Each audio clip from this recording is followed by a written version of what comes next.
இன்னைக்கு வந்து பன்னீர் கிரேவி எங்கள் வீட்டில் ஸ்பெஷலாக செஞ்சுருந்தோம். நல்லா க்ரீமியாக சூப்பராக கேஷ்யூஸ், கோக்னட் எல்லாம் அரைச்சி போட்டு சூப்பராக எம்மியாக இருந்தது. கூட வந்து உளுந்த வடை வேணும்னு ஆதிரா கேட்டிருந்ததுனால அதையும் போட்டிருந்தாங்க. உளுந்த வடை போடுறதுக்கு எண்ணெய் காய வைப்போம்ல, கடலெண்ணெய் தான் நாங்கள் யூஸ் பண்ணுவோம். அது மர செக்கில் ஆட்டின எண்ணெய். ஸோ அது வந்து நம்ம ஹீட் பண்ணும்போது பொங்கி வந்துடும் இந்த மாதிரி அதிகமாக. அதுக்காக அம்மா என்ன பண்ணுவாங்க அப்படின்னா, கொஞ்சோண்டு புளி துண்டை வந்து எண்ணெய் காஞ்ச உடனே அதில் போட்டுட்டோம் அப்படின்னா வடை போடும்போது எண்ணெய் வந்து பொங்கி வெளியில் வராது. அது அம்மாவோட டிப்பு. ஸோ அதை தான் எப்போதும் யூஸ்வலாக ஃபாலோ பண்ணுவோம்.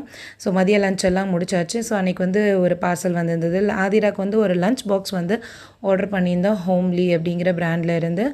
எனக்குமே எப்படி வரும் அப்படின்னு தெரியல. பட் நான் இந்த பிக்சர் எல்லாம் பார்த்து தான் ஆர்டர் பண்ணியிருந்தேன். 3 கம்பார்ட்மெண்ட்டாக, லைக் ஒரு சைடு ஃபுல்லாக ரைஸு, ஏதாவது சைடிஷ் 2 இது அந்த மாதிரி வைக்கலாம் அந்த மாதிரின்ட்டு. ஒரு ஸ்பூன், ஒரு ஃபோக் இதெல்லாம் சேர்ந்தாப்பில் தான் வந்து இருந்தது. பட் நான் எக்ஸ்பெக்ட் பண்ண அளவுக்கு வரலை. இட்ஸ் ஓகே தான்.